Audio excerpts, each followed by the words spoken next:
විශේෂයෙන්ම මැද පෙරදිග කලාපයේ මේ මොහොතේ ඇතිවීමෙන් තිබෙන යුද්ධමය තත්ත්වය පිළිබඳවත් ලංකාවේ අපිට ආර්ථික වශයෙන් සහ සමාජීය වශයෙන් බලපාන ආකාරය පිළිබඳවත් යම් කරුණු කිහිපයක් ඉදිරිපත් කිරීමට අපේක්ෂා කරනවා. විශේෂයෙන්ම අපගේ ස්ථාවරය වන්නේ ඕනෑම යුද ගැටුමක් කිසිදු ජන කණ්ඩායමකට හිතකර තත්ත්වයක් නිර්මාණය කරන්නේ නැහැ. ඒ වගේම තාක්ෂණික වශයෙන් යුද්ධමය වශයෙන් ඉතාමත් විශාල අවි තාක්ෂණික මෙවලම් නිර්මාණය කරමින් තිබෙන ලෝකයකට ඒ මොනතරම් විනාශකාරීද කියන එක පිළිබඳව අපි කාටත් අවබෝධයක් ලබා ගත හැකියි. ඒ නිසා ශ්‍රී ලංකාව හැටියට අපගේ ස්ථාවරය වන්නේ මෙම යුද්ධයට සම්බන්ධ වූ සියලු පාර්ශවයන් ඉතා ඉක්මනින්ම සාමකාමී ලෝකයක් වෙනුවෙන් අවශ්‍ය නැ කැපවීම සහ මඟ පෙන්වීම කරන ලෙස තමයි අපගේ ස්ථාවරය වන්නේ. මොකද මේ අපේ ලෝකයේ ආර්ථිකයටත් ජන ජීවිතයේ පැවැත්මටත් විශාල තරජනයක් සහ බලපෑමක් ඇති විය හැකි තත්ත්වයක්. ශ්‍රී ලංකාවට එයින් ගැලවීමේ හැකියාවක් නැහැ තනියම හුදකලා ලෙස. අපි රටක් ලෙස මෙයට මුහුණ දීම සඳහා වැඩපිළිවෙළ සකස් කරගන්නා අතරතුර හැබැයි මෙම තත්ත්වයට මුහුණ දිය හැකි වන්නේ ජාත්‍යන්තර පරිමාණයෙන් අපි අතර සාමකාමී ලෝකයක් පිළිබඳ තියෙන කැපවීමෙන් පමණයි කියලා අප විශ්වාස කරනවා. ඒ වගේම මා දන්නවා මේ මැද පෙරදිග කලාපයේ ඇති වී තිබෙන මේ යුදමය තත්ත්වයේ හේතු කොටන ප්‍රධාන ලෙස ශනිකව අපිට බලපාන ශේත්‍ර කීපයක් තිබෙනවා. එකක් අපේ බලශක්ති සැපයීම තෙල් සහ ගෑස්. දෙක අපේ රටේ විදේශගත ශ්‍රී ලාංකිකයන් විශාල ප්‍රමාණයක් ජීවත් වෙනවා. ඔවුන් පිළිබඳ මතුවෙන ගැටලුව. ඊළඟටත් අපේ ආර්ථිකයේ ප්‍රධානම පංගුකරුවන් වෙන සංචාර කර්මාන්තය හා විදේශගත ප්‍රේෂණ. ඒ අපේ ආර්ථිකය ඉතා විශාල පංගුවක්. ඒ සඳහා කරන බලපෑම. ඒ වගේම නාවික කර්මාන්තයට අපේ රටේ ආර්ථිකයේ විශාල පංගුවක්. නාවික කර්මාන්තය නාවික සේවා සැපීම මත ගැට ගැහිලා තිබෙනවා. ඒ නාවික සේවාවන් සඳහා කරන බලපෑම. ඒ වගේම ගුවන් සේවාවන් සඳහා කරන බලපෑම. මේ ආදී ශනිකව ශේත්‍ර ගණනාවක බලපෑමකට අපි මුහුණ දෙනවා. රජයක් හැටියට අපිට දිගු කාලීනව මෙම අර්බුදයන්ගේ විසඳීම සඳහා තියෙන මාවත කුමක්ද කියන කරුණ වගේම කෙටි කාලීනව ජනතාව මෙම අර්බුදයට පත් නොවි රටක් හැටියට මෙම අර්බුදය ගිලෙන්නේ නැතුව එයින් සමනය කරගන්නේ කොහොමද කියලා වැඩසටහනක් අපිට අවශ්‍යයි. එහිදී මා දන්නවා අපේ ජනතාව යම් ප්‍රමාණයකට කලබල වෙන එක ඇත්ත. ඒ කිසිසේත්ම අපි කිසිදු පුරවැසියෙකුට ඒකට චෝදනා එල්ල කරලා වැඩක් නැහැ. මොකද අපේ ජනතාවට ඊටමත් අමිහිරි අතීතයක් තියෙනවා, ඊටම කෙටි කාලන අතීතයක්. ඒ අතීතය තාමත් ඔවුන්ගේ සිත් තුළ හොල්මන් කරනවා. ගෑස් තෙල් හිගවීම නිසා පෝලිම් වල සති ගණන් ගතවීම සහ පෝලිම් වල මිය යාම. ඒතර මෙවැනි කුඩා ප්‍රවෘත්තියක් එම ජනතාව යම් තැතිගැන්මකට භාජනය කරන ස්වභාවිකයි. ඒ වගේම ඖෂධ හිගවීම අපි දැක්කා නේද? ගමනාගමනයේ අඩාල වීම මේ ආදි ශේත්‍ර ගණනාවක අමිහිරි අත්දැකීම්. අමිහිරි කියනවට වඩා ඇත්තටම ඛේදවාචකයක්.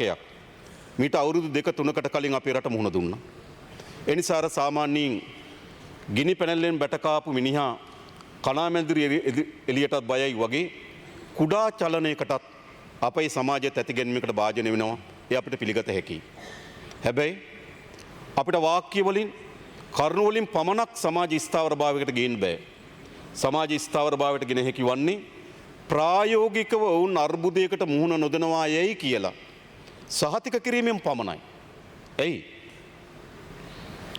ඉතිහාසයේ අවුරුදු දෙක ඒ කාලේ ඔබ බලන්න මොනවද නිර්මාණය වුණු ප්‍රවෘත්ති.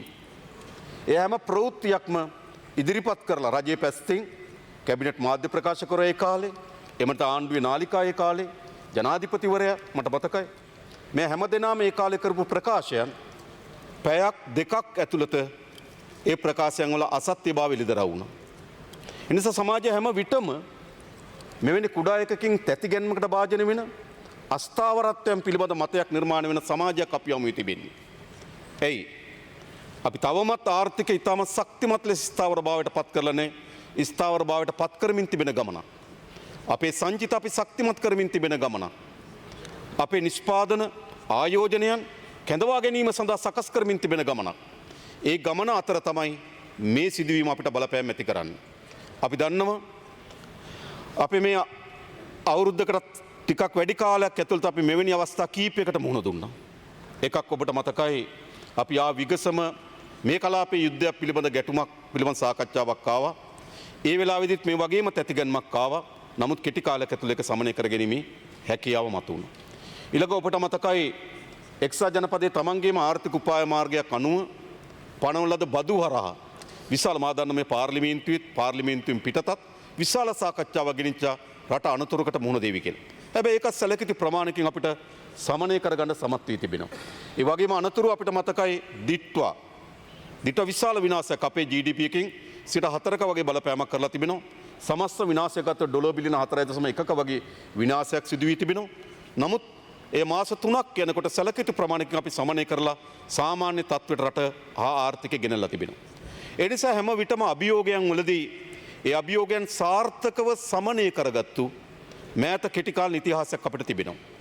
හැබැයි සියල්ල හා සංසන්දනය කරලා බලනකොට මේ තත්ත්වය අපි කාටවත් තවත් කියන්නේ දැන්ට තියෙන තත්ත්වය අපි කාටවත් විග්‍රහ කරගන්න පුළුවන්. හැබැයි මොක මොන තත්ත්වය දක්වා වර්ධනය වේවිද කියන එක පිළිබඳව අපි කාටත් තිබෙන්නේ අවිනිශ්චිත ස්වභාවයක්. ඒක අපි තේරුම් ගන්න ඕනකම තිබෙනවා. ඒ නිසා රජයක් හැටියට අපි කරමින් තිබෙන්නේ නිරන්තරයෙන් ඇතිවෙමින් තිබෙන වර්ධනයන් පිළිබඳව සැලකිල්ලට භාජනය කරමින් තිබෙනවා. ශ්‍රී ලංකා මහ බැංකුව අද මේ තියෙන තත්ත්වයන් පිළිබඳව සමාලෝචනය කරලා අපේ ආර්ථිකයට ඇතිවිය හැකි බලපෑම පිළිබඳව සමාලෝචන වාර්තාවක් හෙට දිනේ අපිට ලබා දෙන්න අද හවස හෝ හෙට උදේ වෙනකොට මට එතන වාර්තාව ලබා ගන්න පුළුවන්. ඒත් අපේ මූල්‍ය ශේෂ්ත්‍රය ඇති වෙන බලපෑම් පිළිබඳ අපිට යම් විවරණයක් ඒ තුලින් ලබා ගන්න පුළුවන්. ඒ වගේ මුදල් අමාත්‍යාංශ ලෙස අපේ ජන ජීවිතේ පවත්වාගෙන යාමේදී ආර්ථික වෙන බලපෑම් මොනවද? මේ තියෙන තත්ත්වය සහ විහැකි විනාශකාරීම තත්ත්වය ගැන උපකල්පනය කරොත් ඒවට අවශ්‍ය වෙන වාර්තාවක් අපි සකස් කරමින් තිබෙනවා. ඒ වගේම අපේ විදේශ සේවා නියුක්ති කාර්යාංශය විදේශ අමාත්‍යාංශය අපේ විදේශගත ශ්‍රී ලාංකිකයන් මේ තත්ත්වයේදී මුහුණ දිය හැකි අර්බුදයන් පිළිබඳ සැලකිල්ලක් කරලා ඒකට අවශ්‍ය වෙන න්‍යායපත්‍රයක් සකස් කිරීම සඳහා දැන් කටයුතු කරමින් තිබෙනවා. ඊළඟ තමයි අපේ ජනතාවගේ අත්‍යවශ්‍ය සේවාවන් සහ පහසුකම් සැපීමේ වගකීම. ඒක ආණ්ඩුවක් හැටියට බාරගත යුතුයි. අර්බුද එනවා. ඒ අර්බුදයන්ට තනි පුරවැසියන්ට ඒ අර්බුදයෙන් මිදීම සඳහා තියෙන වැඩ කොටස ඉතා සීමිතයි. තනි කෙනෙකුට පුළුවන් පොලිමේ ගිහලා තෙල් ටිකක් අරගෙන යන්න. හැබැයි සමස්ත අර්බුදයේ විසඳුම තනි පුද්ගලයන් අතේ නෑ. සමස්ත අර්බුදයේම විසඳුම් මාවත සෙවීමේදී ප්‍රධාන වගකීමක් ආණ්ඩුවට තිබෙනවා. ඒ අතර පාර්ලිමේන්තුව අපි හැම දෙනාටම අත්හරින්න බැරි වගකීමක් තිබෙනවා. ඒ වගේම අපේ රටේ පුරවැසියන්ටත් යම් සැලකිය යුතු වගකීමක් තිබෙනවා. ආණ්ඩුව පාර්ලිමේන්තුව අපි සියලු දෙනා සහ ජනතාව එකට එක අරමුණක් සහ වැඩපිළිවෙලකට අනුව මේකට මුහුණ දිය යුතුයි කියන එක තමයි අපගේ යෝජනාව. මම එකින් එක ඔබට කියන්නම් මතුවිය හැකි තත්ත්වයන් පිළිබඳ. එකක් තෙල් පිළිබඳ ප්‍රශ්නය. දැන් ප්‍රධාන වශයෙන් මම දැක්කා පොලිම් අද මම වාර්තාවක් හඳුවට පස්සේ අද යම් ප්‍රමාණයකට අඩු වෙමින් තිබෙනවා. අපි තවත් විශ්වාසය තහවුරු කරොත් මම හිතනවා මේක ගෙවිලා යාවි කියලා. කෙසේවත් මම පැහැදිලි කරන්නම්. අපිට ප්‍රධාන ප්‍රශ්නේ තමයි අපේ ගබඩාවල තිබෙන ධාරිතාව. ඒතර අපේ ගබඩාවල තිබෙන ධාරිතාව අපිට මාස 2-3 තෙල් ගබඩා කිරීම සඳහා ප්‍රමාණවත් වන ධාරිතාවක් අපේ ගබඩාවල නැහැ. ඒතර අපේ ගබඩා හැම විටම කරන දේ මොකද්ද?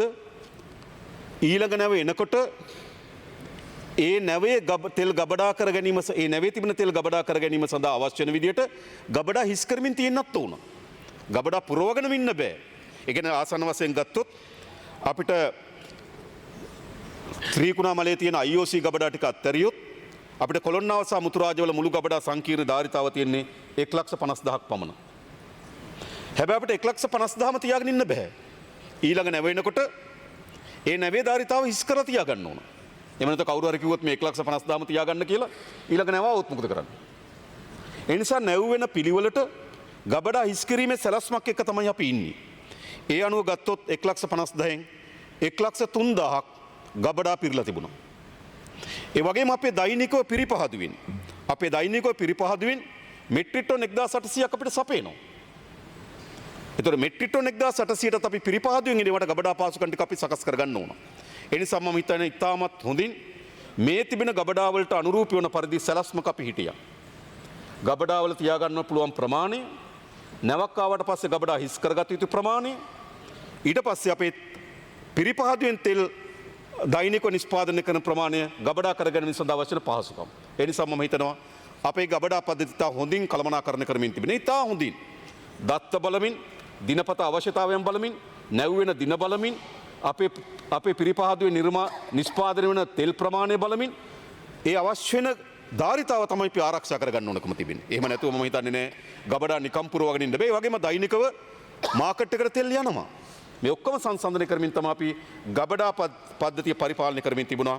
ඒ අනුව මම හිතන්නේ අපිට දින 33කට අවශ්‍ය වෙන ඩීසල් ප්‍රමාණයක් තියෙනවා. දින 33කට. හැබැයි ඒ වගේම අපේ බොරතෙල් නිෂ්පාදනයේ ඊළඟ මම පෙට්‍රල් කිව්වොත් අපේ පෙට්‍රල් ගත්තොත් අපේ පෙට්‍රල් වල මුළු ගබඩා ධාරිතාව මෙට්‍රික් ටොන් 1,61,087යි.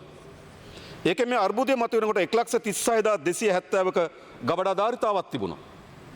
හැබැයි කවුරු හරි කිව්වොත් මේක මුළුමනින්ම තියාගන්න බෑ. අපි ඔපරේෂන් කරන්නේත් මේ ගබඩා වලින්ම තමයි. අපිට තිබුණා නම් වෙනම සංචිත බෆර් ස්ටොක් ආරක්ෂක ගබඩා කිරීම සඳහා අපිට තොගයක් තිබුණා නම් ඒක ආරක්ෂක තොගය අපිට ඔපරේෂන් කිරීම සඳහා වෙනම ගබඩා සංකීර්ණයක් අපිට පවත්වාගෙන යන්න පුළුවන්. අපිට කවදාවත් ආරක්ෂිත තොගයක් නැහැ. ඒ නිසා හැම වෙලාවම අපි දෛනිකව ක්‍රියාකාරීත්වය දෙන ගබඩත් අපේ අවශ්‍ය වෙන සංචිතත් එකම ගබඩාවල තියෙනවා. අපි දන්නවා ලෝකේ වෙනත් රටවල් වල හදිසි අවස්ථාවකදී සංචිත වෙනම ගබඩාවල තියෙනවා. දෛනිකව මෙහෙයුමට අවශ්‍ය වෙන සංචිත වෙනම තියෙනවා. නමුත් අපේ තියෙන මොකද්ද? සංචිතත් දෛනිකව මෙහෙවන ගබඩත් එකම තැනක තියෙන්නේ. ඒ නිසා අපේ පිරිපහදුවෙන් එන ප්‍රමාණය, වෙළඳ පොළට නිකුත් කරන ප්‍රමාණය, නැව් වෙන දින අපිට තියෙන ගබඩා. මේවා ඉතා හොඳින් කළමනාකරණය කරගන්න ඕනකම තිබෙනවා. ඉතින් ඒක අපි කරමින් තියෙනවා. ඒ අනුව තමයි ඕනෑම මොහොතකදී ඒ අර්බුදයකට අපිට තබාගත යුතු උපරිම ප්‍රමාණය අපි මේ මොහොතේ රඳවගෙන තිබුණා. ඒ නිසා තමයි දින 33කට සරිලන ඩීසල් ගබඩා ප්‍රමාණයක් අපිට ඇති කරගන්න පුළුවන් වෙලා තිබෙන්නේ. ඒතර පෙට්‍රල් ගත්තොත් දින 27කට අවශ්‍ය වෙන ප්‍රමාණයක් තිබෙනවා. ඒ වගේම 7 හෝ 8 කියන දිනවල තවත් පෙට්‍රල් නැවක් ඒමට නියමිතව තිබුණා මෙට්‍රික් ටොන් 35,000ක. ඒතර ඒ ඔක්කොම ගත්තාම මම හිතන්නේ අපිට දින 40කට ආසන්න ප්‍රමාණයක පෙට්‍රල් ගබඩා සංචිතක අපි ගාව තිබෙනවා. මම මේ කියන්නේ අපි මේත් එක්ක අපිට ඕන විදියට නැව් ගේන්න බෑ. අපි මොකද කරන්න ඕන? අපේ ගබඩා හිස් වෙන ප්‍රමාණයට තමයි අපි නැව ගේන්න ඕනකම තියෙන්නේ. ගබඩා හිස් වෙන ප්‍රමාණයක් තියෙන. ඒත් අපි දෛනිකව දන්නවා තෙල් කොච්චර ප්‍රමාණයක් නිකුත් වෙනවද? ඒ නිකුත් වෙන ප්‍රමාණය දින 20කින් කොච්චර වෙනවද? එහෙනම් දින 20න් නැවලා ගා වෙනවා. එහෙමයි මේක ප්ලෑන් කරලා තියෙන්නේ. එහෙම නැතුව නිකන් ඇයි තව නැව් ගේන්න බැරි වුනේ? මොකද කරන්නේ නැව් ගෙනල්ලා? තව ගබඩා කරගන්න බැරිනේ කොහෙද ගබඩා කරගන්නේ? එවන එක ඉතාමත් අතාරික කරුණු. ඒ නිසා ඉතාමත් විද්‍යාත්මක ගබඩා පද්ධති කළමනාකරණයක අපි නිරත වී තිබෙනවා. එහි ප්‍රතිඵලයක් හැටියට අපිට ආසන්න වශයෙන් පෙට්‍රල් දින 40කට අවශ්‍යතා ගබඩා වෙලා තිබෙනවා. ඊළඟ විශේෂම ගත්තොත් ජෙට් 7 අපි ගුවන් යානවලට ඉන්ධන සැපයීම. ගුවන් යානවලට සාමාන්‍යයෙන් ගත්තොත් දෛනිකව අපේ අවශ්‍යතාවය වෙන්නේ 1800ක් පමණ. මෙට්‍රික් ටොන් 1800ක පමණ අවශ්‍යතාවයක් තියෙන. දෛනිකව අපේ පිරිපහදුවෙන් මෙට්‍රික් ටොන් 1080ක් හදනවා. දෛනිකව අපේ පිරිපහදුවෙන් මෙට්‍රික් ටොන් 1680ක් විතර හදනවා. අපේ මුළු අවශ්‍යතාවය තියෙන 1800ක් විතර. ඒ 1800ට අවශ්‍ය වෙන එතකොට 1050ක් අපි හදනවා ජෙට් 7. අපි ඉතුරු ටික තමයි ආනයනය කරන්නේ. එතකොට ආනයන තැන්පතු ප්‍රමාණය අපි හදලා තියෙන ඔක්කොම ගත්තාම දින 49කට අපි හදන ප්‍රමාණයත් අපි ආනයන ප්‍රමාණයත් ගත්තාම අපිට ගුවන් යාන ඉන්ධන සැපයීම දින 49කට තියෙනවා. හැබැයි මේ දින 49 කියන්නේ මොකද්ද? දැන් තියෙන තත්ත්වය. මේ දවස ගත වෙනකොට මොකද වෙන්නේ? නැවත ගබඩා හිස් වෙනවා. ඒ ගබඩා පිරවීම සඳහා අවශ්‍ය නැව් ගෙනා ගැනීම කාලසටහනකුත් තියෙනවා. එහෙමනේ මේක හදලා තියෙන්නේ. නැත්තම් මේ 49 ඉවර වුණාම ඊළඟ ගෙනලා පුරවන එකක් නෙමෙයි. නමුත් අපි නැව් කාලසටහනක් තියෙනවා. අපිට කිසිදු නැවක් ගෙනා ගන්න බැරිනවා කියලා හිතුවොත් තමයි මේ තත්ත්වය. හැබැයි අපි දැනට නැව් ටික පෙළගස්සලා තිබෙන විශේෂයෙන් ගත්තොත් අපිට දැන් ගත්තොත් RM පාක් කියන සමාගම 14 වෙනිදා නැවක් එනවා. සිනෝපැක් එක 17 වෙනිදා නැවක් එනවා. IOC එක 21 වෙනිදා නැවක් එනවා. 28 වෙනිදා තෙල් සංස්ථාවේ නැවක් එනවා. මෙන්න ඔක්කොම දැන්ට ලෝඩ් කරලා තිබෙන්නේ. ඒ පිළිබඳ කන්ෆර්ම් කරලා අපිට ලෙටර් මේ එකඟතාවය පළ කරලා කන්ෆර්ම් කරලා තියෙනවා නැව් ගබඩා කරන බව සහ ලබා දෙන බවට. ඒතර ඒ නිසා නැව් ටික පෙළගස්සලා තිබෙනවා. ගබඩා ටික පුරවලා තිබෙනවා. අපි මේ යාන්ත්‍රණය සකස් කරලා තිබෙනවා. ඊළඟ ප්‍රධාන වශයෙන් ගත්තොත් පිරිපහදුව. තෙල් පිරිපහදුව බැලුවොත් තෙල් පිරිපහදුවට අවශ්‍යයි අපිට බොරතෙල් අවශ්‍යයි. ඒතරේ බොරතෙල් ප්‍රමාණය දැන් තියෙන බොරතෙල් ප්‍රමාණය දින 26කට ඇති. නමුත් අපි තවත් නැවක් ගේනවා. ඒ නැව තව දින 18කට ඇති. ඒ නැව ආපුවම බොරතෙල් ඒ නැව ඉතා ඉක්මනට දැන් මුහුදේ එමින් තිබෙන නැවක්. එතකොට දින 44කට කිසිදු නැවක් ආවෙත් නැතත් බොරතෙල් පිරිපහදුව අපේ පිරිපහදුව දුවන්න පුළුවන්. ඒ නිසා අපි සකස් කළ තියෙන නැව් ප්‍රමාණය එනවා. ඒ වගේම අපි මොකද කරලා තියෙන්නේ? පිරිපහදුව දුවන්නත් ගබඩා ටික පෙට්‍රල්ස් ඩීසල් සහ ජෙට් එවන් ගුවන් වලට අවශ්‍ය වෙන තෙල් සලස්ම අපි සකස් කරලා තිබෙනවා. ඒ නිසා මම හිතන්නේ මේ තිබෙන තත්ත්වය අනුව කිසිදු අර්බුදයක් මතුවෙන්නේ නැහැ තෙල් වල. නමුත් යුද්ධ වර්ධනය වුණොත් අපි කවුරුත් මුහුණ දෙන්න ඕන. වර්ධනුත් මුහුණ දෙන්න එපා. තෙල් පිරිපහදුව ඔක්කොම ගැහුවා කිව්වොත් අපි කොහෙන්ද කරන්නේ? අපි ලිං වලින් තෙල් ගන්න නෙමෙයි. ඒ නිසා යථාර්ථවාදී මේ ප්‍රශ්නේ මේ විදියට තියෙන තාක්කල් මේ ප්‍රශ්නෙට උත්තර තියෙනවා. හැබැයි මේ ප්‍රශ්නේ මෙතනින් එහා වර්ධනය වෙනව නැද්ද කියලා තීරණය කරන්නේ අපි නෙවෙයි. අපි නෙවෙයිනේ. ඒ වර්ධනය අනුව ප්‍රශ්නේ මොන විදියට වර්ධනය වේද කියලා අපි උපකල්පනය කරමින් ඒකට අවශ්‍ය වෙන සැලසුම් හදනවා. ඒකට තමයි ආණ්ඩුවක් ඉන්නේ. හැබැයි මම ඔබලා මතක් කරන්න කැමතියි. මේ ප්‍රශ්නේ දිගු කාලයක් තිබුණු ප්‍රශ්නයක් මේක අපේ ධාරිතාව පිළිබඳ ප්‍රශ්න. හැබැයි අපි මොකද්ද කරේ? කොළොන්නාවේ අලුතෙන් මෙට්‍රික් ටන් 86000ක ගබඩා සංකීර්ණයකට වැඩ කටයුතු කරමින් තිබුණා. අලුතෙන්ම ටැංකි 6ක් හදන්න. ඒ වගේම තිබුණු ටැංකි දෙකක් නැවත එක කපලා අර ගිනිගත්තෙත් එතන කපලා අලුත් ටැංකි දෙකක් හදන අලුත් ටැංකි 8ක් හදන කොළොන්නාවේ. ඒ ගබඩා සංකීර්ණය මෙට්‍රික් ටන් 86000යි. ඒක අපි 2027 වෙනකොට අවසන් කරන්න සැලසුමේ තියෙනවා. ඒ සඳහා අපේ වියදම අර ටැංකි 6ට වියදම බිලියන 3.32යි. අර අනිත් දෙකට වියදම බිලියන 1.45යි. ඒ කියන්නේ බිලියන 5ක ආසන්න ප්‍රමාණකින් අපි කොළොන්නාවේ විතරක් රුපියල් බිලියන 5කින් කොළොන්නාවේ විතරක් ගබඩා සංකීර්ණේ ගබඩා පාසුකම් වැඩි කරන්න සැලසුමක හිටියා. 86000ක් කියලා කියන ආසන්න වශයෙන් ගත්තොත්. පෙට්‍රල්, ඩීසල් අපි තාම සැලසුම හදලා නැහැ මොනවද ඒකේ දාන්න කියලා. හැබැයි ඔක්කොම ගැන කල්පනා කරත් දින 10කට අලුතෙන් ඒ ගබඩා සංකීර්ණ ධාරිතාව වැඩි වෙනවා. සාමාන්‍යයෙන් ගත්තොත් අපේ දෛනික අවශ්‍යතාවය වෙන්නේ 8800ක් 8600ක් වගේ ප්‍රමාණයක් ඔක්කොම ඩීසල් පෙට්‍රල් ඔක්කොම එකතු කරත් මෙතන අපි 86000ක් ගබඩා ධාරිතාව 2027 වෙනකොට අපි අවසන් කරනවා. දැන්ට මුල් ගල් තියලා වැඩ කරලා ඔක්කොම කොන්ත්‍රාත් ප්‍රදාන කරලා තියෙනවා. වැඩ කරමින් යන්නේ. ඒක 2027 ජනවාරි වල අපිට දෙන්න එකඟතාවය පළ කරන එතන අපි රුපියල් බිලියන 5ක් වැය කරනවා. ඊළඟ විශේෂම ගත්තොත් මුතුරාජවිල අපි අලුතෙන් ගබඩා සංකීර්ණ ධාරිතාව මෙට්‍රික් ටන් 40000කින් වැඩි කරන්න අපි සැලසුම් හදලා තිබුණා. මෙට්‍රික් ටන් 40000ක්. ඒක දැන් ටෙන්ඩරේ අවසන් අදිරියේ තියෙන්නේ. ඒකට රුපියල් බිලියන 3.5ක් වැය කරනවා. අපි දැන්ට දල ඇස්තමේන්තුව රුපියල් බිලියන 3.5යි මුතුරාජවිල මෙට්‍රික් ටන් 40000ක ගබඩා හදන්න සැලසුම් හදලා තිබුණා. ඒක දැන් ටෙන්ඩරේ මේ සතිය මම හිතන අවසන් වුණාට අපි ටෙන්ඩරේ ප්‍රදාන කරන්න පුළුවන් මේක. ඊළඟ මුතුරාජවිල ඉඳන් කටුනායකට අපි පයිප්ලයින් එකක් එලන්න සැලසුම් කරලා තිබුණා. ඒ කියන්නේ ජෙට් එවන් ගෙනියන්න මේ ඒ හොඳ පයිප්ලයින් එකක් හදන්න ඕන. අපි හිතනවා අපි ගුවන් තොටුපොලේ විශාල සැලසුමක් හදලා තියෙනවා. අපේ ගුවන් තොටුපොළ හොඳ හබ් එකක් බවට පත් කරන්න පුළුවන්. විශේෂයෙන්ම ඇති වෙන තත්ත්වෙන් අපිට ඒ පැත්තෙනුත් අපි කල්පනා කරන්න ඕන. හොඳ ගුවන් සේවා හබ් එකක් බවට පත් විශේෂයෙන්ම භාණ්ඩ ප්‍රවාහන හබ් එකක් බවට පත් කරන්න පුළුවන්. එහෙනම් අපි දන්න අපේ ගුවන් තොටුපොළේ එන තෙල් ඉල්ලුම වැඩි වෙනවා. දැන් 1800යි. හැබැයි අපි හිතන 1800ට වඩා වැඩි ඉල්ලුමක් එනවා. හැබැයි අපි ගුවන් තොටුපොළේ සංවර්ධන සැලැස්මත් ගුවන් තොටුපොළ අපේ ගුවන් හබ් එකක් බවට පත් කරගන්න සැලැස්මත් සහ ඒකට අනුරූප විදියට ඒකට අපිට ඉන්ධන සපයන සැලැස්මත් එකට තියෙන්න ඕන. ගුවන් තොටුපොළ හදලා ඒකේ ගුවන් යානා වැඩි කරලා ඉන්ධන සපයීම ගැන කල්පනා කළ වැඩක් නැහැ. අපි මේ දෙක සමාන්තරව යනවා. ඒ නිසා අපි මුතුරාජවිල ඉඳන් කටුනායකට පයිප්ලයින් එකක් එලනවා. ඒ වගේම ජෙට් එවන් වල ධාරිතාව මෙට්‍රික් ටන් 63000කින් වැඩියෙන් ගබඩා කරනවා. ගබඩා කරන්න පුළුවන් ධාරිතාවක් හදනවා. ඒක දැන් අපි ටෙන්ඩරයේ අවසන් අදියරේ තියෙන්නේ. ඒ සඳහා රුපියල් බිලියන 16ක් වැය වෙනවා. මේ තමයි යටිතල පාසුකම් ආණ්ඩුවක හදන. එහෙම වුණොත් ඒ 63000න් විතරක් මම හිතන්නේ අපිට දින 40කට වඩා වැඩි දින ප්‍රමාණයක ජෙට් එවන් ගබඩා කරන්න පුළුවන්. ඒ දැන් තියෙන ඉල්ලුමට. හැබැයි අපි හදන්නේ දැන් තියෙන ඉල්ලුම නෙවෙයි. අපි සැලසුමක් හදලා තියෙනවා ගුවන්තොටුපොළේ අපේ ඉන්ධන සැපීම තව වැඩි කරන්න ඕන කියලා මාකටිං ප්ලෑන් එකක් හදලා තියෙනවා. සමහර පෞද්ගලික අංශ කණ්ඩායම් වලට අපි ආරාධනා කරලා තියෙනවා. මෙතන ඉතාමත් හොඳ තෙල් සැපීම මධ්‍යස්ථානයක් බවට පත් කරන්න පුළුවන්. ඒකට අවශ්‍ය යටිතල පාසුකම් ටෙන්ඩරේ අපි අවසන් කරනවා. මම හිතන්නේ අපි ටෙන්ඩරේ දැම්මා. සමහර සමාගම් විසින් අපිට යම් කාලයක් ඉල්ලලා තිබුණා. නේද කෝපි ජයකොඩි නේද? යම් කාලයක් අපි ඉල්ලලා තිබුණා. ඒ කාලේ අපි ලබා දීලා සති 3ක් ඇතුළත මේ ටෙන්ඩරේ ප්‍රදානය කරන්න ටෙන්ඩරේ අපි අවසන් කරන්න බලාපොරොත්තු වෙනවා. ඊළඟ ගත්තොත් ත්‍රිකුණාමලේ ප්‍රධාන සාකච්ඡාවක් දැන් යනවා. ඒ ත්‍රිකුණාමලේ ගබඩා වලට මොකද උනේ කියලා. ගබඩා 24ක් තිබුණා. පෞගේ ආණ්ඩුව එකෙන් ඒ කියන්නේ ගබඩා මුළු ප්‍රමාණයෙන් අපිට තනියම පාලනය කරන්න පුළුවන් 24ක් තියෙනවා. ඒ 24න් ගබඩා 3ක් ප්‍රීමයකට ඇග්‍රීමන්ට් එකක් ගහලා ලබා දීලා තියෙනවා. තව ගබඩා 21ක් අපිට තියෙනවා. මේක එක ගබඩාවක ධාරිතාව මෙට්‍රික් ටන් 10000යි. ඒකනේ මෙට්‍රික් ටන් 2,10,000ක ගබඩා පාසුකම් අපිට දෙන මුතුරාජවිල. හැබැයි අපිට එකපාරයක වියදම් කරන්න බෑ.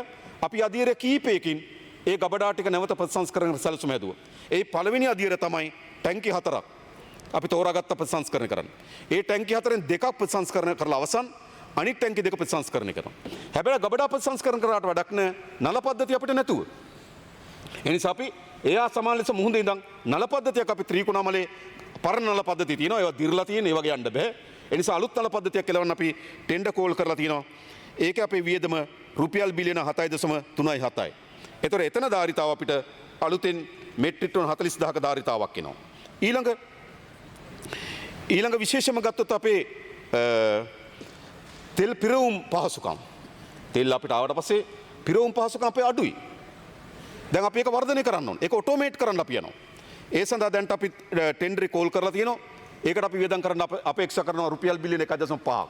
එතකොට අපිට ඉතා වේගෙන් දැන් අපේ තියෙන ගැන්ට්‍රි පහසුකම් එක්ක අපිට නැවක් යනවා දින 5ක් විතර යනවා. අපි මේක අඩු කරන්න ඕනේ දින 2කින්. මේ ඩෙමරේජ් ගෙවන්න ඕන, නැව් වලට වැඩිපුර ගෙවන්න ඕන. ඉස්සර යුද්ධ කාලේ නම් නැව ගෙනලා නැව ආයේ යවන්න ඕන මහමුහුදට දවස් සබ්බාලා. මෙහෙම තිබුණේ මේවා වෙනස් කරන්න ඕන. ඉතින් මුළු ගැන්ට්‍රි පද්ධතියම අපි මොකද කරන්නේ? ඔටෝමේට් කරන්න යනවා. ඒකට රුපියල් බිලියන 1.5ක ඇස්තමේන්තුවක් කරලා තියෙන ඒ ටෙන්ඩර් දැන් අපි කැඳවන්න සැලසුම් කරලා තිබෙනවා. ඊළඟ විශේෂම ගත්තොත් තෙල් පිරිපහදුව. තෙල් පිරිපහදුව අපිට 1969 අපේ පිරිපහදුව ඇදුවේ මෙට්‍රික් ටන් 38000ක අවශ්‍යතාවයකට. මෙට්‍රික් ටන් 38000යි. ඊට පස්සේ මේ 1969 මතක තබා ගන්න. ඊට පස්සේ මේකේ ධාරිතාව වැඩි කර 1979 තව 12000කින් වැඩි කරා. 1979 වෙනකොට අපේ පිරිපහදුවේ මුළු ධාරිතාව මෙට්‍රික් ටන් 50000යි. 79 ඉඳන් අද ගත වෙලා තියෙන අවුරුදු 46ක් 47ක් 26ට බැලුවොත් මේ අවුරුදු 47ටම එක මෙට්‍රික් ටන් එකකින් අපේ පිරිපහදු ධාරිතාව වැඩි කරලා නැහැ. හිතන්න අවුරුදු 47කින් රටවල්ද මේවා. අපේ පිරිපහදුවේ ධාරිතාව අවුරුදු 47කින් වැඩි කරලා නැත්නම් ඒවා ආණ්ඩුවද තිබුණේ කියලා මම අහන්නේ. අපි සැලසුම් හදලා තියෙනවා අපේ මෙට්‍රික් ටන් 50000 ධාරිතාව ලක්ෂ දක්වා වැඩි කරනවා. දැන් අපි අභිලාෂයන් කැඳවලා තියෙනවා. දැන් සමාගම් මම හිතන්නේ 15ක්. දැන්ට සමාගම් 15ක් අභිලාෂයන් ඉදිරිපත් කරලා තිබෙනවා. 20ක් නෑ 15ක් ඉදිරිපත් කරලා තිබුණා. ඊට පස්සේ තව පොඩි කාලයක් ඉල්ලුවා. ඒ කාලෙත් අපි ලබා දුන්නාට පස්සේ දැන් අභිලාෂයන් කැඳවලා තියෙන සමාගම් 20ක්. අපි දැන් සාකච්ඡාවක් දාගෙන ඉතින් මොකද්ද මොඩල් එක කියලා බලන්න. රාජ්‍ය පංගුවක් තියාගෙන පෞද්ගලික අංශයේ ධාරිතාව වර්ධනය කර ගැනීම සඳහා සැලසුමක් හදලා අපි සැලසුම් හදලා තිනවා. අපේ ධාරිතාව මෙට්‍රික් ටන් ලක්ෂකින් 100කින් වැඩි කරනවා. ඒවනේ ආණ්ඩු කියන්නේ. ඒ විතරක් නෙවෙයි. මෙතන ඉන්න කවුරුත් දන්නවා අපේ පයිප්ලයින් වලට වෙලා තිබුණු ප්‍රශ්නේ. විශේෂයෙන්ම කොළොන්නාව ඉඳන් වරාය දක්වා තියෙන පයිප්ලයින් එක මොකද වෙලා තියෙන්නේ? අවුරුදු 90ක් පරණයි. අවුරුදු 90ක් පරණයි. ගිනි ගැනීම සිද්ධ වෙනවා. තෙල් කාන්දු සිද්ධ වෙනවා. මංකොල්ල කෑම සිද්ධ වෙනවා. අවුරුදු 90ක් පරණ මේ පයිප්ලයින් එක. අවුරුදු 20ක් තිස්සේ උත්සාහ කරනවා මේක හදන්න. හැබැයි අවුරුදු 20ටම බැරි වුණා. අපි මොකද කරලා තියෙන්නේ? ලයින් දෙකක් කෙලනවා. අඟල් 14 සහ අඟල් 18යි. ඒකට අපි දැනට මේ වෙනකොට අපි සියලුම වාර්තා සකස් කරලා තිබෙන්නේ ඉතා ඉක්මනින් මේක ටෙන්ඩරේ කෝල් කරනවා. එතන රුපියල් බිලියන 12.8ක් වැය වෙනවා. ඊළඟ ගත්තොත් අපි දන්නවා නැප්තා. අපිට කොළොන්නාව ඉඳන් කැලණි තිස්සට. අපි නැප්තා නල පද්ධතිය අවුරුදු 90ක් පරණයි. අර විදියම් ප්‍රශ්නයක් මතුවලා තියෙනවා. මේ ළඟදී දෙන්නේ තුවාල වුණා එතන. අර මේ අනාරක්ෂිත අවුරුදු 90ක් පරණයි මේ නල පද්ධතිය. අපි මොකද කරන්නේ? ඒක හදනවා. දැන් ඉතා ඉක්මනින් මේක ටෙන්ඩර් කෝල් කරලා ඒක දැන් තියෙන්නේ අවසන් අධීරයේ තියෙන්නේ. ඒකට බිලියන 1.5ක් වැය වෙනවා.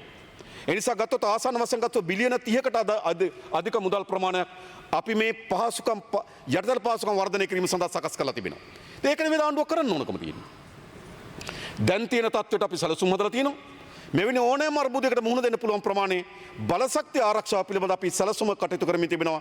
ඒ නිසා මම විශ්වාස කරනවා මේ තියෙන අර්බුදයට මුහුණ දෙන්නත් පුළුවන්. දිගු කාලයක් අපිට දිගු කාලීන විසඳුමක් කරා නැවත මෙවැනි අර්බුදයන් පිළිබඳ සැකයක් ජනතාව තුළ ඇති නොවන ආකාරයෙන් මේකට මුහුණ දෙන්නත් පුළුවන්. ඒ නිසා අපි මේ දෙකේම වැඩ කරමින් තිබෙනවා. නමුත් මම නැවත කියන අවධාරණය කරන්න කැමතියි. මොකද්ද? මේ තත්ත්වය තීරණය කරන්න අපි නෙවෙයි. අපි සැලසුම් හදන්න අපේ ධාරිතාවට. අපි සැලසුම් හදන්න අපේ හැකියාවට. හැබැයි තත්ත්වයන් මතුවේ හැකි අපේ හැකියාවට වෘතු නොදෙන. ඒක අපි පිළිගන්න. මේක මම සහ අපි ආණ්ඩුව සහ විපක්ෂ අතර ගැටුමක් නම් අපි දෙන්නුම කතා කරලා අපිට පාලනය කර හැකි සීමාව මේක තියාගන්න පුළුවන්. ඔබතුමා 27 දෙක අහනවා අපි ප්‍රශ්නට උත්තර දෙනවා. ඊට පස්සේ අපි මේ ගානින් තියාගමු කියලා කතා වෙනවා. එහෙම නේද? හැබැයි මේක හිම එකක් නෙවෙයි. මේක අපිට කොතෙන්ද වර්ධනය වෙන්නේ. හැබැයි දැන් තියෙන තත්ත්වයට අනුව අපේ හැකියාව තියෙනවා. වර්ධනය වෙන තත්ත්වයන් අපි අධීක්ෂණය කරමින් ඉන්නවා. ඒ තත්ත්වයට ඔරොත්තු දෙන ආකාරයෙන් අපි මේකට සැලසුම සකස් කරමින් තිබෙනවා. ඒ නිසා බලශක්ති ක්ෂේත්‍ර විශේෂයෙන්ම තෙල් සැපයීම පිළිබඳ අපිට සැලසුමක් තිබෙනවා. ඊළඟ විශේෂයෙන් ගත්තොත් අපි මුහුණ දෙන ප්‍රශ්නේ තමයි අපේ ගෑස් ප්‍රශ්නය. ගෑස් වල තියෙන ප්‍රධාන ප්‍රශ්නේ මොකද්ද? අපේ මුළු ගබඩා ධාරිතාව තියෙන මෙට්‍රික් ටන් 8000කට. අපේ සාමාන්‍ය දෛනික ගෑස් අවශ්‍යතාවය අපේ ලිටර් ගෑස් සමගම අවශ්‍යතාවය මෙට්‍රික් ටන් 17,1200 අතර. 17,1200 අතර තමයි දෛනික ගෑස් අවශ්‍යතාවය. හැබැයි අපේ ගබඩා තියෙන්නේ මෙට්‍රික් ටන් 8000ක. ඒ කියන්නේ අපිට උපරිම ගබඩා කරන්න පුළුවන් සතියකට විතරයි ගෑස් ගබඩා කරන්න පුළුවන්. ඉතින් හින්දනකම් ඉඳලා ගෙන්නත් බෑනේ. ඉතින් මොකද කරන්නේ? දවස් දෙකක් කර 8000 වරායට ගේනවා. මේකයි තත්ත්වය. ඉතින් මේක වෙනස් කරන්න ඕන. ඒ විතරක් නෑ, පහුගිය කාලේ මොකක්ද උනේ?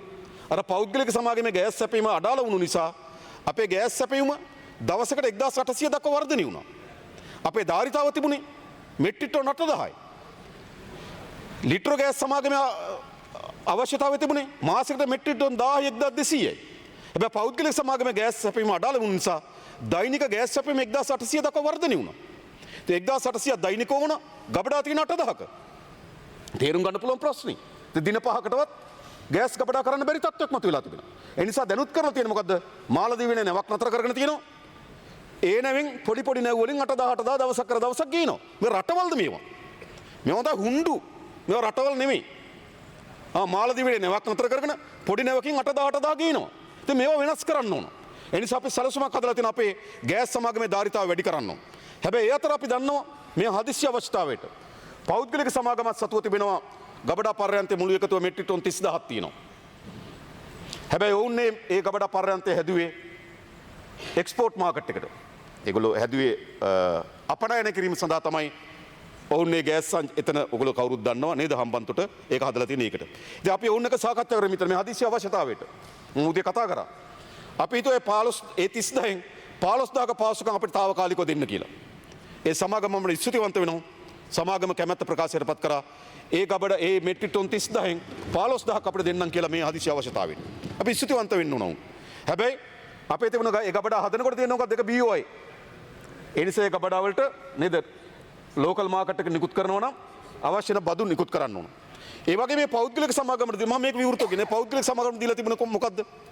ඒ පෞද්ගලික සමාගම ගෑස් සැපීම දීලා තියෙන්නේ ඒගොල්ලෝ එක්ස්පෝර්ට් කරන එකෙන් 20%යි ලෝකල් මාකට් එකට දාන්න පුළුවන්. එහෙම තිබුණේ BOI එකක් ආවොත් ඒගොල්ලෝ එක්ස්පෝර්ට් කරගෙන 20% ලෝකල් මාකට් එකට දාන්න පුළුවන්. හැබැයි පහුගිය කාලේ ඒගොල්ලෝගේ එක්ස්පෝර්ට් මාකට් එක මුළුමනින්ම බිඳ වැටුණා. එක වෙලාවක ඒගොල්ලෝ බංග්ලාදේශ යුද්ධ නිසා යන්න බෑ කියලා කිව්වා, ගැටුම් නිසා යන්න බෑ කිව්වා. ඒ නිසා ඒගොල්ලන්ගේ අපනයන මාකට් එක වැටුණා. අපනයන එකෙන් 120ක් තමයි දෙන්න පුළුවන්කම තියෙන්නේ ලෝකල් මාකට් එකට. ඒතර අපනයන සැපයුම නැතු වුනහම දේශීය වෙළඳපොළට දාන්න බැරුව ගියා. හිරවීමක් තිබුණා සමාගම හැටියට. හැබැයි ඒ සමාගමෙන් කහපාට ගෑස් ගත්තු පාරිභෝගිකයන් හිටියා. දැන් මොකද වෙන්නේ? කහපාට ගත්තු ගෑස් යට ගෑස් නේ සමාගමට මාකට් එකට දාන්න පුළුවන් 20%යි එක්ස්පෝර්ට් එකෙන්. හැබැයි සමාගමට 20%ට දාන්න අපනයන කරලා තියෙන්න ඕන. අපනයන කරලා නැත්නම් මාකට් එකට දාන්න බෑ. මාකට් එකට දාන්න නැත්නම් කහ ගෑස් හිගයි. ප්‍රශ්නේ මතුවලා තියෙන්නේ ඒක. එනිසා අපි මුදල් අමාත්‍යාංශ ඒකයි මම විශේෂයෙන්ම හදිසි නීතිය යලි පනවන්න තීරණය කරේ. හදිසි නීතිය අර අත්‍යවශ්‍ය සේවා කොමසාරිස්වරයා හරහා නැවත අපි විශේෂ රෙගුලාසියක් කරා ඔවුන්ට ලෝකල් මාකට් එකට తాවකාලිකව දාන්න බලය දෙනවා. හැබැයි අර බදු සියල්ල අරගෙන එහෙම නැත්නම් අපි ඔවුන්ට කිව්වොත් ඕගොල්ලෝ ලංකාවෙන් පිට අපනයන කරන වගේ විතරයි 20ක් දෙන්න කියලා කිව්වොත් කහ ගෑස් කවදාවත් ලැබෙන්නේ නැහැ. මොකද ඒගොල්ලන්ගේ දැන් අපනයන මාකට් එක වැටලා තියෙන්නේ. අපනයන මාකට් එක වැටලා තියෙන්නේ. ඒතකොට වෙන්නේ මොකද්ද? නැතුව යනවා. දැන් අපි ඒගොල්ලන් එක්ක සාකච්ඡා මේ කිසිදු වංචාවක් ගනුදෙනුවක් නෙවෙයි මෙතන. මෙතන තියෙන්නේ මොකද්ද? අපි දන්නවා දැන් කහ ගෑස් පාරිභෝගිකයන් 20ක් ඉන්නවා. හැබැයි 20 ගෑස් දෙන්න විදියක් නැහැ. ගෑස් දෙන්න නම් කරන්න ඕන කරනම තමයි ඒගොල්ලෝ BOI සමාගමක් වුණත් 20 ඉක්මව ඒගොල්ලන්ට ලංකා ලෝකල් මාකට් එකට ගෑස් දෙන්න පුළුවන් අවශ්‍ය නැ බදු සියල්ල ගෙවලා. අපි తాවකාලික අවස්ථාව දෙන්න කල්පනා කරලා තියෙනවා. ඒතකොට 20ක් ලාෆ් ගෑස්. ඒ වගේම අපි අලුත් සිලින්ඩර් ලක්ෂයක් ලිට්‍රෝ ගෑස් වලින් අලුත් ලිටර් ලක්ෂයක් අපි ඇනවුම් කරලා තියෙනවා. මම හිතන්නේ මේ සතියේ 12 වෙනිදා එනවා නැව. මොකද සිලින්ඩර් වල හිගියක් තිබුණා. එනිසා සමහර අය කහ පාටක නිල් පාටකට මාරු වෙන්න ඕනකම තිබ්බත්. මොකද කහ පාටක ගණන් අපි වැඩි කරෙත් නෑ මතක තියාගන්න. දැන් පෞද්ගලික සමාගම් අපිට හැමදාම කිව්වේ මොකද්ද?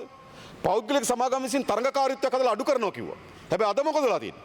රජයේ සමාගම සාමාන්‍ය ගෘහස්ත ගෑස් සිලින්ඩර් රුපියල් 500කින් අඩුයි. රජයේ සමාගම. ඒ සමහර අය කල්පනා කරනවා කහ එකෙන් නිල් එකට මාරු වෙන්න. හැබැයි මාරු වෙන්න කල්පනා කරලා ටැංකි නේ. ගෑස් සිලින්ඩර් නේ. ඒ නිසා අපි සිලින්ඩර් ලක්ෂයක් අපි ඇනුම් කරලා තියෙනවා මේ මාසේ 12 වෙනිදා ඒ සිලින්ඩර් ලක්ෂය ඒක මාකට් එකට එනවා. මේමයි හදන්නේ. එතකොට මොකද්ද කරන්නේ? දැන් මෙතන මම දැක්ක ගෑස් සිගයි කියලා කෑගෙව නේ. අරබුදේ තේරුම් ගන්න. 8000 ගණන් ගබඩා තියෙන්නේ. ලිටරයකට පුළුවන්කම 1000 1200 අතර සපයන්න නම්. ඒක නම් සැලසුම. 1800ක ඉල්ලුමක් එකපාර ආවනම් සැපීමේ අවශ්‍ය පුළුවන්කම තියෙන දින 5කටත් වඩා අඩු වෙන්නම්. අරබුදයක් මතුවේ හැකියි. ඒ අරබුදයට විසඳුම් හොයන්න ඕන. ඉතින් අපි මේ විසඳුම් සකස් කරමින් යන මම හිතන නිසා තෙල් සහ ගෑස් ක්ෂේත්‍රයේ අරබුදයක් මතුවීමේ ඉඩකඩ බොහෝම අවමයි. මේ තියෙන තත්ත්වය අනුව. ඊළඟ අපි විශේෂයෙන් මුහුණ දෙනවා විදේශගත ශ්‍රී ලාංකිකයන්. විශාල ප්‍රමාණයක් ඒ කලාපයේ වැඩ කරන ආසන්න වශයෙන් ගත්තොත් ලක්ෂ 10ක් පමණ දැන්ට අපේ විදේශ සේවා නියුක්ති කාර්යාංශයේ ලියාපදිංචි වුණු අය. අපි දන්න ලියාපදිංචි වුණු අයට අමතරව කණ්ඩායමක් ඉන්න බව මේ දෙක සහ ලක්ෂ 10කට පමණ ආසන්න ප්‍රමාණයක් ඒ ගැටුම් සහිත කලාපයේ විදේශගත ශ්‍රී ලාංකිකයින් ඉන්නවා. ඉතින් අපි බලන්න ඕනකම තියෙනවා ශනිකව මුහුණදියකේ අනතුරකදී මේ ශ්‍රී ලාංකිකයන් බලාගන්නේ කොහොමද? දැනට අපි හැම තානාපති කාර්යාලයකම පැය 24 පුරා දිවත් වෙන හොට්ලයින් සර්විස් එකක් ආරම්භ කරලා තියෙනවා. ඕනෑම කෙනෙකුට ඕනෑම මොහොතක තමන්ගේ ගැටලුව තානාපති කාර්යාලයට දැනුම් දෙන්න පුළුවන් පැය 24 පුරාම. ඒ වගේම විදේශ සේවා නියුක්ති කාර්යාංශෙත් අපි එවැනි පැය 24 පුරාම ක්‍රියාත්මක වෙන ශනික සේවාවන් සපයන මධ්‍යස්ථානයක් අපි හදලා තිබෙනවා. ඊළඟ විදේශ කටයුතු අමාත්‍යාංශෙත් අපි එම් සේවාවක් හදලා තියෙනවා. අපේ රටේ ඕනෑම ශ්‍රී ලාංකිකයෙකුට තමන්ගේ දෙමව්පියෝ, තමන්ගේ ඥාතියෙක්, තමන්ගේ සහෝදරයෙක් ඉන්නවනම් මොකක් හරි අනතුරක් පිළිබඳ සැකයක් තියෙනවනම් ඒගොල්ලන්ට අමාත්‍යාංශයට දැනුම් දෙන්න පුළුවන්. ෆොරින් බියුරෝ එකට දැනුම් දෙන්න පුළුවන්. ඒ ශනිකව අපිට තානාපති කාර්යාලය සම්බන්ධ කරගෙන තානාපති කාර්යාලයත් එක්ක ඒ තත්ත්වයට අපිට මැදිහත් වෙන්න පුළුවන්. ඒ වගේම තානාපති කාර්යාල වලට කෙලින්ම මේ රටේ පුරවැසියන්ට පැය 24 පුරාම කතා කරන්න පුළුවන් අවස්ථාවක් හදලා දීලා තියෙනවා. ඒ නිසා අපි විශේෂයෙන්ම විදේශගත ශ්‍රී ලාංකිකයන්ගේ ආරක්ෂාව පිළිබඳ කල්පනා කරමින් සැලැස්මකට අවතීර්ණ වෙලා තියෙනවා. මේ තිබෙන තත්ත්වය වර්ධනය වෙමින් නේද? දැන් අපේ හැකියාවෙන් අපි ඔරොත්තු දෙන්නේ කොහොමද? මේක ඉතාමත් නරක තත්ත්වයක් විදිහට අපේ හැකියාව ප්‍රමාණවත් නෑ. එවනම් ඒ හැකියාව අපි අත්පත් කර ගැනීම සඳහා අපේ තියෙන රාජතාන්ත්‍රික සබඳතාවයන් මොනවද? අනිත් රාජ්‍යයන් එක්ක ඒ සඳහා සහායක් ලබා ගැනීම සඳහා කටයුතු කරන්නේ කොහොමද? අපි ඒ ශාස්ත්‍ර පිළිබඳ අවධානය යොමු කරමින් තිබෙනවා. ඊළඟ ප්‍රධාන වශයෙන් මුහුණ දෙන ප්‍රශ්නයක් සංචාර කර්මාන්තය. විශේෂයෙන්ම ගත්තොත් අපේ සංචාර කර්මාන්තය මේ මාර්තු මාසයේ පමණක් මේ මාර්තු මාසයේ අපේක්ෂාව තිබුණා අපි ලක්ෂ 3කට ආසන්න සංචාරකයන්ගේ පැමිණීමක් අපි අපේක්ෂා කරලා තිබුණා. සමහර සංචාරකයන්ගේ පැමිණීම යම් ප්‍රමාණයකට අඩාල වෙමින් තිබුණා බව වාර්තා වෙනවා අපේ හෝටල් කර්මාන්තය ඇතුලේ. හැබැයි ලංකාව ඇතුලේ ඉන්න සංචාරකයන් ප්‍රමාණයක් ඉන්නවා. ඒතර ඔවුන් ප්‍රශ්නයකට මුහුණ දෙන උන්ගේ වීසා කාලය අහෝසි වෙලා තියෙනවා. ඒ නිසා අපි ආණ්ඩුවකට තීරණය කරා ඒ සියලු දෙනාට සති දෙකක නිදහස් වීසා බලපත්‍රයක් ලබා දෙන්න නොමිලේ. සති දෙකක් අපි මුදල් අය කිරීමකින් තොරව වීසා කාලයක් ලබා දෙන්න කතා කරා. ඒ වගේම ජනාධිපති ලේකම්තුමත් අපේ විදේශ කටයුතු අමාත්‍යාංශ ලේකම්තුමත් අපේ සංචාරක නියෝජ්‍ය අමාත්‍යතුමත් ඒ වගේම හෝටල් කර්මාන්තයට අදාළ නියෝජිත මහතුරුත් එක්ක අපි පසුගිය ඉරිදා සාකච්ඡාවක් පැවැත්තුවා. ඒ සාකච්ඡාවේදී හෝටල් කර්මාන්තය ඇතුලේ දැනටමත් ඉන්න අය පිළිබඳ ප්‍රශ්නේ මොකද්ද? අපි රැකා බලා ගත යුතුද? අපි ඒගොල්ලන් ගැන අවධානය යොමු කළ යුතුද? ඒ පිළිබඳ අපි සැලැස්මක් හදලා තිනවා. ලංකාව තුල ඉන්න සංචාරකයන් ආරක්ෂා කර ගැනීම සඳහා අවශ්‍ය වෙන සැලැස්ම අපි සකස් කරලා තිබෙනවා. ඊළඟ ප්‍රධාන වශයෙන් අපි දන්නවා වරාය. දැන් අපිට ඉල්ලුම් ලැබෙමින් තියෙනවා. සමහර මැද පෙරදිග කලාපයේ ගමනාන්තය දක්වා ආපු නැව් වලින් කන්ටේනර් කොළඹ වරායේ තැන්පත් කිරීම සඳහා අපේ අවකාශය ඉල්ලා තිබෙනවා. ඉතින් අපි බලන්න ඕන අපේ වරායේ ධාරිතව දරා ගන්න පුළුවන්ද කියලා. ඒ වගේම අපි ඒගොල්ලෝ ඩම්ප් කරන්නේ නැතුව නැවත ගෙන එනවා කියලා සහතිකයක් අපිට අවශ්‍යයි. ඒ නිසා දැන්ට මැද පෙරදිග කලාපයට නැව් යන්නේ නැති නිසා ඒ කන්ටේනර් අපේ කොළඹ වරායේ මේ ස්ථානගත කරන්න පුළුවන්ද කියලා ඉල්ලීම් සමහර නැව් සමාගම් වලින් අපිට ඇවිල්ලා තියෙනවා. අපි ඒක අධ්‍යයනය කරමින් යනවා. මොකද අපිට මේවා ඩම්ප් කරන්න පටන් ගත්තොත් ලොකු ප්‍රශ්නයක් මතුවෙනවා. ඒ නිසා ඒගොල්ලෝ ගෙන යාමේ කාලසටහනක් අපිට ඉදිරිපත් කරන්න පුළුවන් නම් ඒ කොළඹ වරායේ අපිට යම් පහසුකම් සපයන්න පුළුවන්. මොකද අපි රටක් හැටියට කල්පනා කරන්න ඕන. ඒ නැව් සමාගම් කාලයක් අපේ කොළඹ වරායත් එක්ක ගනුදෙනු කරපු සමාගම් මොකක් හරි අර්බුදයකට මතුවෙච්ච වෙලාව අපි ඒ සමාගම් අත්හරින්න බෑ. ඒ සමාගම් මුණ දෙන ගැටලු පිළිබඳව අපි අවධානය යොමු කරමින් කොහොමද අපේ වරාය ඒ කාර්යක්ෂමව අර්බුදයක් ඇති නොවන ආකාරයෙන් අපි කටයුතු කරන්නේ කොහොමද කියලා. ඒ නිසාම අපේ වරාය කටයුතු අමාත්‍යතුමා ඉල්ලීමක් කරා මැද පෙරදිග කලාපයට දැන්ට අපනයන කරන්න බලාපොරොත්තු වෙන ඒවා කොළඹ වරායට ගේන්න එපා කියන. මොකද එතන අපි ගොඩගාගෙන ඉන්න එකේ තේරුමක් නැහැ. මොකද දැන්ට මැද පෙරදිග කලාපයේ මේ ගැටුම් තියෙන කලාපයේ වරායවල සක්‍රිය වැඩ කරන්නේ නැහැ. ඒ නිසා අපි ඈත කුරුණාගල තියෙන බඩු තොගයක් ගෙනලා කොළඹ වරාය තියාගන්න ඕනේ නැහැ. ඒ නිසා හොඳම දේ තමයි ඒ වරායවල සක්‍රිය වුණාට පස්සේ අපි අපනයන බහණ්ඩට කොළඹ වරායට ගෙන එක තමයි වඩාත් හොඳ. නැත්නම් කොළඹ වරාය නේද තවත් ගබඩා කිරීමේ මධ්‍යස්ථාන බවට පත් වෙන්න ඕනේ නැහැ කියන අදහස අපේ තියෙනවා. ඒ නිසා වරාය කාර්යක්ෂමතාවය ගැන අපි කල්පනා කරමින් තිබෙනවා. ඒ වගේම ගුවන් යාන ගණනාවක් අපේ ගුවන් තොටුපළවල නතර කරලා තියන්න ඉල්ලා සිටිය. අපි ඒ සඳහා අවස්ථා ලබා දීලා තිබෙනවා. සමහර ඒවා ගුවන් මගින් තවදුරටත් වෙනත් එයාලයින් වලට සම්බන්ධ කරන්න පුළුවන්ද කියලා අපේ ගුවන් තොටුපළ සහ අපේ එයාලයින් එක සාකච්ඡා කරමින් ඉන්නවා. ඒ නිසා මම හිතන්නේ මේ ප්‍රශ්න පිළිබඳව අපි අවධානය යොමු කරමින් තිබෙනවා. ඒ නිසා මේ අර්බුදයේදී මතුවේ හැකි සෑම දිශාවක්ම ක්ෂණිකව මතුවේ හැකි දේවල් ගැන කල්පනා කරමින් අපි සැලසුම් හදමින් තිබෙනවා. හැබැයි දිගු කාලිනව අපිට මුහුණ දිය හැකි අර්බුදයන් පිළිබඳව මම අවධානය යොමු කරන්න කැමතියි. අපේ ප්‍රධාන ආදායම් මාර්ග කීපයක් තියෙනවා විශේෂයෙන්ම ඩොලර් වලදී. ඩොලර් ප්‍රධාන ආදායම් මාර්ගයක් තමයි අපිට විදේශගත ශ්‍රී ලාංකිකයන්ගේ එවන විදේශ සංක්‍රාම. ගිය අවුරුද්ද අපිට ඩොලර් බිලියන 8.2ක් වගේ.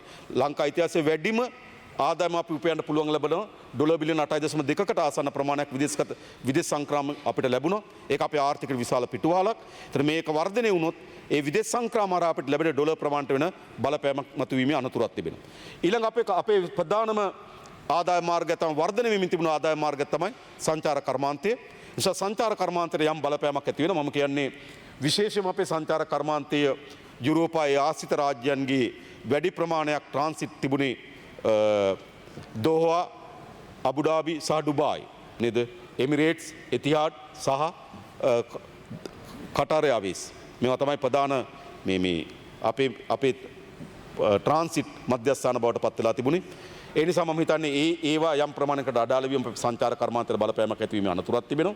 ඒ වගේම යුද්ධයක් විශාල ලෙස වර්ධනය වුණොත් නේද හැම කෙනාටම හැම රටකම ජනතාවට ආර්ථික පීඩනයක් ඇති වෙනවා. ඒ ආර්ථික පීඩන විසින් සංචාරය සඳහා දරන වියදම අඩු කරනවා. ඒ කියන්නේ පළමුව තමන්ගේ ආහාර සපයා ගැනීම, තමන්ගේ අනිත් අවශ්‍ය සපයා ගැනීම. ඒවට පස්සේ තමයි සංචාරක කෙරෙහි යොමු වෙන්නේ. ඒ නිසා ලෝක ආර්ථික අර්බුදයක් ඇති වුණොත් ඕනෑම පුරවැසියෙ පළමුව තමන්ගේ වියදම් වලින් කපා හරින තැන තමයි සංචාරය. ඒ නිසා අර්බුදය වර්ධනය වුණොත් සංචාර කර්මාන්තයට ඇති වී බලපෑමක් තියෙනවා. ඒ පිළිබඳව අපි අධ්‍යයනය කරමින් ඉන්නවා. තුන්වෙනි කරුණ තමයි විශේෂයෙන්ම අපේ අපනයන වෙළඳපොළ. ඒක ආකාර දෙකකින්. ඍජුවම යුද්ධ පවතින ශේෂ්ත්‍රවලට අපේ අපනයන වෙළඳපොළ ඇති වෙන කඩාවැටීම. දෙක යුද්ධ නොපැවතුනොත් ආර්ථික අර්බුදයක් විසින් අපේ අපනයන වෙළඳපොළ ඇති කරන බලපෑම. බලපෑම් දෙකක් තියෙනවා. ඍජුවම යුද්ධය ඇති වෙන කලාපවලට අපිට ආර්ථිකයේ බලපෑමක් ඇති කරනවා අපේ අපනයන වෙළඳපොළට. දෙක යුද්ධ විසින් ඇති කරන ආර්ථික අර්බුදය විසින් අපනයන වෙළඳපොළ බලපෑමක් ඇති කරනවා. ඒ පිළිබඳව අපි අධ්‍යයනය කරමින් ඉන්න මොකද්ද අපිට කරන්න පුළුවන් කියලා. ඒ නිසා අපිට විශේෂයෙන්ම අපේ ඩොලර් සංචිත පිළිබඳවත් අපේ විදේශ විනිමය අනුපාතික ආරක්ෂා කරගන්නේ කොහොමද? ඒක වර්ධනය වෙන්න ඉඩ නොදෙන්නේ කොහොමද කියන එක පිළිබඳව අපි කල්පනා කරමින් යනවා. ඒ නිසා දිගු කාලිනව අපි මුහුණ දිය හැකි අර්බුදත් කෙටි කාලිනව අපි අර්බුදය සමනය කර ගැනීම සඳහා අවශ්‍ය වැඩ පිළිවෙලක් එක තමයි අපි මේ වැඩසටහන දියත් කරමින් තිබෙන්නේ. ඒ නිසා මම හිතනවා මේක තමයි අපිට ගත යුතු ක්‍රියාමාර්ග. ඒ ක්‍රියාමාර්ග පිළිබඳ ඉතාමත් අපේ අමාත්‍යංශ, අපේ නිලධාරීන්, ඒ ආයතන භාරය, මදන් ඉතාමත් සක්‍රිය වැඩ කරන තෙල් සංස්ථාව, ගෑස් සමාගම, ඒ වගේම විදේශ සේවා නියුක්ති කාර්යාංශ, විදේශ අමාත්‍යංශ, ජනත ලේකම් කාර්ය, මුදල් අමාත්‍යංශ, මහ බැංකුව, මදන මහ බැංකුව අදත් විශාල සාකච්ඡාවක් වුන් තුල තියෙන මේ තත්ත්වය වර්ධනය වෙන ආකාරය පිළිබඳව සාකච්ඡා කරමින් ඉන්නවා. ඒ නිසා අපේ සියලු රාජ්‍ය ආයතන මේකට මුහුණ දීම සඳහා අවශ්‍ය වෙන යාන්ත්‍රණ සක්‍රිය කරලා තිනවා. මම හිතන දේශපාලන අධිකාරිය හැටියට අපි ඒක නායකත්ව දීම ඒ සඳහා අවශ්‍ය වෙන සහාය ලබා දීම තමයි අපේ කාර්යභාරය. මම හිතන්නේ සහාය ලබා දෙමින් තිබෙනවා. ඒ නිසා අපි හිතනවා අපේ අපේක්ෂාව නේද? අපේ අපේක්ෂාව මේක ඉතා කෙටි කාලෙකින් සමනය වෙන්න කියන තමයි අපේ ප්‍රාර්ථනාව. දැන් අපි දන්නවා අපි සුබදායි දේ අපේක්ෂා කරනවා නරකම දේට සූදානම් වෙනවා. මේ අනුව තමයි අපි වැඩ කරමින් ඉන්නේ. බොහොම ස්තුතියි කරු කතානායකතුමනි.